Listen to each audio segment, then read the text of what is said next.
Lewes Castle is a Norman castle in the centre of Lewes, East Sussex.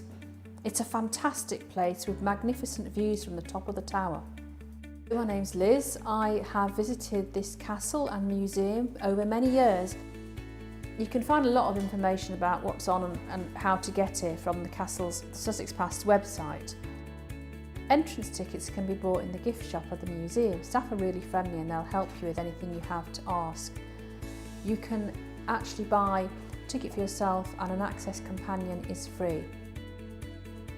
At reception you could pick up a welcome pack which will give you information about all the different things that are happening here. Torches or magnifiers, there's braille information, easy read, picture trail, all sorts of things. It's a fun visit for families. There are lots of multi-sensory bags with smells and objects to touch and stories with characters telling you a little bit about what it was like to work here in the past. These are particularly good if you perhaps have additional needs and want to sit to one side with them. You can borrow two at a time. Perhaps you might like to come to a quieter session. The staff here have created a new session called Morning Explorers that happens in the school holidays. There's a castle and a museum on this site and they're in two parts. The castle experience is all outside. There's a level access gun garden and a pavilion and seating. To climb to the top there are 100 steps. I'm partially sighted and I was really pleased to hear that staff here have been working to find ways to make the site more accessible. The new audio trail app is great because you can put your phone in your pocket and start to move around the castle site. You are guided on a tour by a number of characters who tell you about the site, what it's like, giving you some description of the area around you and telling you what it was like to be here all those years ago. My name is William de Warenne. My castle comprises of two mottes or mounds upon which a fortification was built.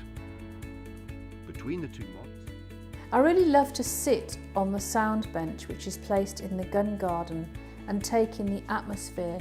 You can hear the daily sounds of Lewes as it bustles around you, but also it's very peaceful and you really begin to take in what's happening on the castle grounds. In the pavilion there's a new sound installation that's been created by a local artist called Joseph Young. He has created a piece to try and evoke what it's like from the top of the tower, looking around the whole of the surrounding landscape. He's found a way to merge two worlds, the past and the present, together in a whole new immersive sound piece.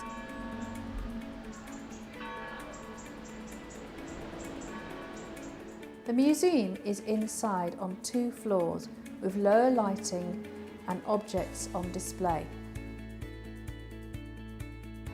If you want to find out about local history or archaeology, on the third floor is an extensive library.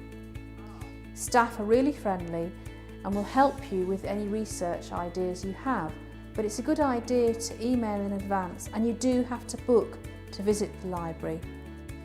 They also have a piece of equipment called the Prodigy, which you can magnify maps, or actually it can change typescript into voiceover for people who are blind and partially sighted. Lewes Castle and the Barbican House Museum are places you can come back to time and time again because there's so much to do here. There are regular events in the school holidays, so do check it out. And staff are really friendly, so do remember to ask if you want any help.